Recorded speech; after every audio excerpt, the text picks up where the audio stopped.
So this is called the greatest integer function. It means greatest integer less than or equal to. Greatest integer less than or equal to x. 0.1. Then what would this be? Greatest integer less than or equal to 0.1 is 0.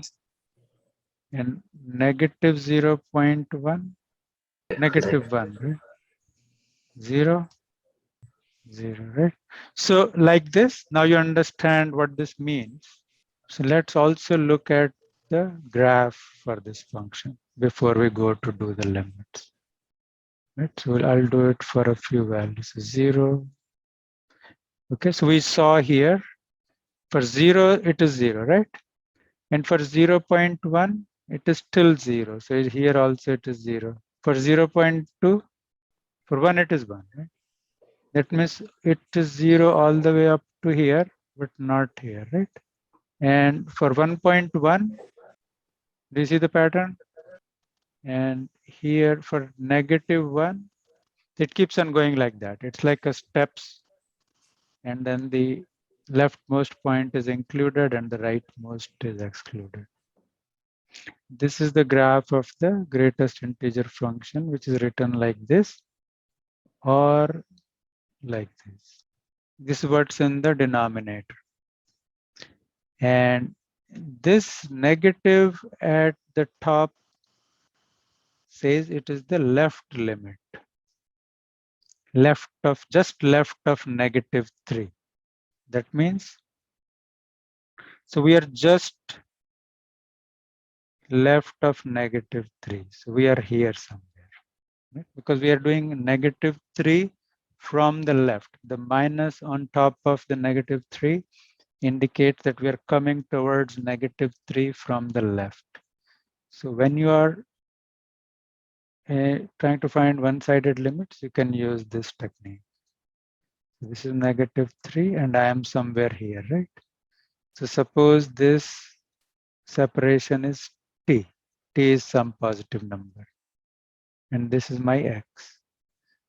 So what can I say? What is x? X equals, what is the relationship between x, t, and negative 3? What's the relationship here? 3 plus 2 equals 5, right? Here I have x, t, and negative 3.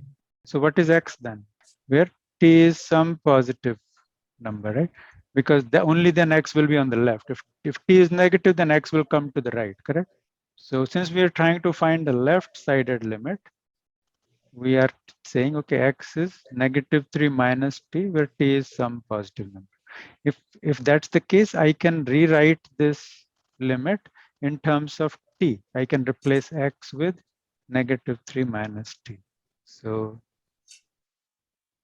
limit 5 times negative 3 minus t. I'm replacing x with that, plus 1 over greatest integer negative 3 minus t. And as x gets close to negative 3, what will t get close to? If x gets close to negative 3 means x is coming here, right? What is happening to t? 0. See, t is becoming smaller, right? Only then x can come here. If t becomes bigger, then x will go away here. If t becomes smaller, then x comes close to negative 3. And we are saying x is coming close to negative 3. So what is happening to t? T is becoming close to 0. So t is going to 0. I have to find what to write here, right? Because I got rid of the x. Now everything is in terms of t. So I have to write the limit in terms of t. Because x was going close to negative 3. That means x is getting here and here and here. That means t is becoming smaller and smaller. So t is becoming close to 0. T is positive. T is greater than 0, but it is becoming smaller and closer to 0.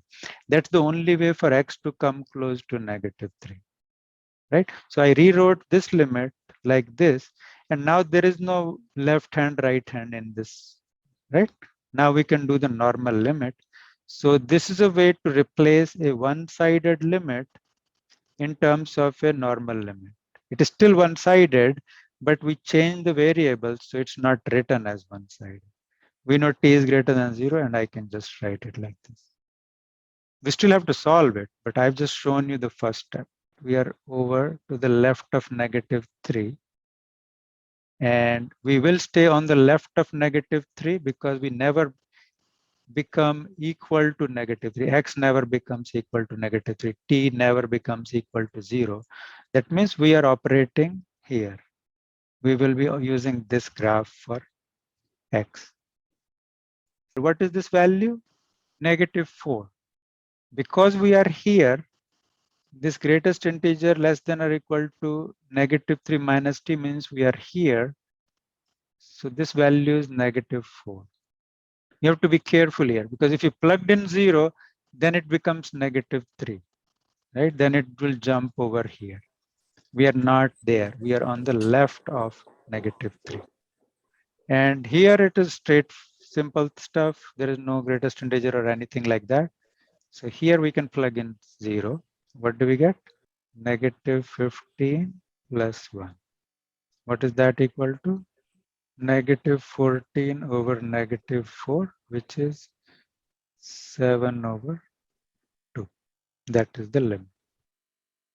We have to be very careful here because there's a discontinuity here, right? Because if we plug in t equals 0, it will jump here, or x equals -3, it's changing. So we have to be very careful. We are on the left of -3. You could have also just written it straight away from here, right? Because you could plug in -3 there and just be careful here and say, oh, what's on the left of -3? It is -4. And you could have written like that, but I also showed this step. This is how you, in general, you're finding one-sided limits. You replace x as whatever value it is, plus t or minus t. If it is the right sided you're finding, you say plus t. If it's on the left, you say minus t, and then but t is greater than 0 in any case.